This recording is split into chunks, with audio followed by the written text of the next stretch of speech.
ಅಣ್ಣ ತಮ್ಮಂದಿರ ವ್ಯಾಜ್ಯದಲ್ಲಿ ಅಡಿಕೆ ಫಸಲು ಬಡವಾಯಿತು. ಮಾಗಡಿ ವಿಧಾನಸಭಾ ಕ್ಷೇತ್ರದ ನೇತೇನಹಳ್ಳಿಯ ಒಂದು ಗ್ರಾಮ ಪಂಚಾಯಿತಿ ವ್ಯಾಪ್ತಿಯಲ್ಲಿ ನಡೆದಂತಹ ಘಟನೆ ಇದಾಗಿದ್ದು, ಉಡುವೆಗೆರೆ ಗ್ರಾಮಕ್ಕೆ ಸೇರಿದಂತಹ ಸರ್ವೆ ನಂಬರ್ 14/3 ಹಾಗೂ 13/9 ಒಂದು ಪೋಡಿಯಾಗಿರುವಂತಹ ಭೂಮಿಗೆ ಪಕ್ಕದ ಸರ್ವೆ ನಂಬರ್ 14/1 ಮಾಲೀಕರಿಂದ ಅಡಿಕೆ ಬೆಳೆದಂತಹ ರೈತರಿಗೆ ಕಿರುಕುಳ ಉಂಟಾಗ್ತಾ ಇದೆ. ಸರ್ಕಾರಿ ಅಧಿಕಾರಿಗಳೇ ಖುದ್ದಾಗಿ ಬಂದು ಭೂಮಿ ಎಳೆದು ಅದ್ವಸ್ತು ಮಾಡಿ ಪಾಣಿಕಲ್ಲು ನಿಲ್ಲಿಸಿದ್ರು ಕೂಡ ತಪ್ತಾ ಇಲ್ಲ ಕಿರಿಕಿರಿಯ. ಮುಂದಿನ ದಿನಗಳಲ್ಲಿ ಓಡಾಡಲು ತೊಂದರೆ ಆಗದಂತೆ 8 ಅಡಿ ಜಾಗ ಬಿಟ್ಟಿರುವುದಾಗಿ ಅಡಿಕೆ ಗಿಡದ ಮಾಲೀಕ ಹರೀಶ್ ಹೇಳಿಕೆಯನ್ನ ನೀಡಿದ್ದಾರೆ. 50 ಅಡಿಕೆ ಗಿಡ ಫಸಲು ಬಿಡುವಂತಹ ಅಡಿಕೆ ಗಿಡದ ಮೇಲೆ ಸರ್ವೆ ನಂಬರ್ 14/1 ಮರಗಳ ಕೊಂಬೆ ರೆಂಬೆಗಳು ಬಾಗಿದ್ದು, ಇವುಗಳನ್ನು ತೆರವುಗೊಳಿಸುವಂತೆ ಮಾಗಡಿ ಪೊಲೀಸ್ ಠಾಣೆಯಲ್ಲಿ ದೂರು ನೀಡುವುದಾಗಿ ಮಾಲೀಕ ಹರೀಶ್ ಅವರು ಹೇಳಿಕೆಯನ್ನು ನೀಡಿದ್ರು. ಹುಚ್ಚು ಹನುಮಯ್ಯ ಸೇರಿದ ಜಮೀನಲ್ಲಿ ಸರಿಸುಮಾರು 30ರಿಂದ 40 ವರ್ಷಗಳ ಕಾಲ ಒಂದು ಕಾಡು ಮರಗಳು ಯಾವುದೇ ಉಪಯೋಗಕ್ಕೆ ಬರದಂತಹ ಮರಗಳಲ್ಲ.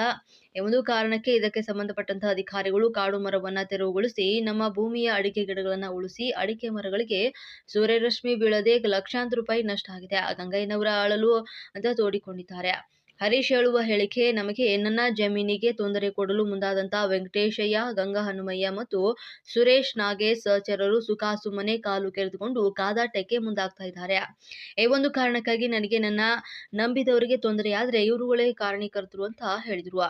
ಸರ್ವೆ ನಂಬರ್ 13/1ರಲ್ಲಿ ಆರ್ಟಿಸಿ ನಾಗೇಶ್ ಅವರ ತಂದೆ ಮುತ್ತಾತನ ಹೆಸರಿನಲ್ಲಿ ಯಾವುದೇ ದಾಖಲಾತಿ ಇಲ್ಲದೆ ಬೆದರಿಕೆಯನ್ನ ಹೊರಡ್ತಾ ಇದ್ದಾರೆ ಅಂತ ಕೃಷ್ಣಪ್ಪ ಗಂಗಯ್ಯ ಅವರು ಹೇಳಿದ್ದಾರೆ. ಏನೇ ಆಗಲಿ ಅಣ್ಣ ತಮ್ಮಂದಿರು ಕಿತ್ತಾಟ ಒಂದು ಕಡೆ ಆದ್ರೆ ಹಸಿರು ಪರಿಸರ ಉಳಿಸುವಂತ ಕೆಲಸ ಮಾಡಬೇಕಾಗಿದೆ ಅಂತ ಸ್ಥಳೀಯರು ಮಾತಾಗಿದೆ.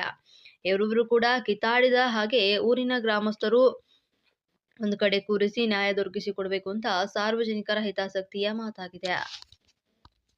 ನಮ್ಗೇನಾದ್ರು ನಾಳೆ ದಿನ ಇವರೇ ಕಾರಣಗಳು.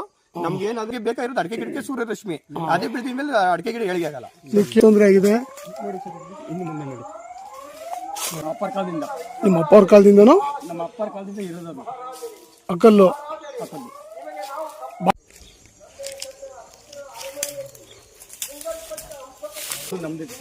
ಯಾವ್ದು ನಿಮ್ಗೆ ಅದ್ಬಸ್ತ್ ಆಗಿರೋ ಕಲ್ಲದು ವಿಡಿಯೋ ಮಾಡ್ಕೊಂಡ್ಬಿಡ್ತೀವಿ. ಎಲ್ಲ ಹಾಕ್ಸಿದ್ರಿ ಅದ್ಬಸ್ತ್ ಬಂದು ಹಾಕಿದ್ರಾ? 8 ಅಡಿ 10 ಅಡಿ ನಮ್ದು ಡಿಫ್ರೆನ್ಸ್ ಇದ್ವಿ. ಅಲ್ಲ, ಇದೇನು ಆಕಾಶ ರೋಡ್ ಬರ್ತದ ಇಲ್ಲ ಅಂತಂದ್ರೆ ನಿಮ್ಮ ವೈಯಕ್ತಿಕ ಜಮೀನ್ ಸೇರ್ತದ? ಜಮೀನ್ಗೆ ನಿಮ್ಮ ಬಿಟ್ಟು ಸಸಿ ಹಾಕಿರೋದು ಅಂತ ಹೇಳ್ತಿರೋದು. ನೀವು 8 ಅಡಿ ಬಿಟ್ಟು ಸಸಿ ಹಾಕೊಂಡಿದ್ದೀರಿ. ನಾಳೆ ನೀವು ಓಡಾಡ್ಲಿಕ್ಕೆ ತೊಂದರೆ ಆಗ್ಬಾರ್ದು ಅಂತ.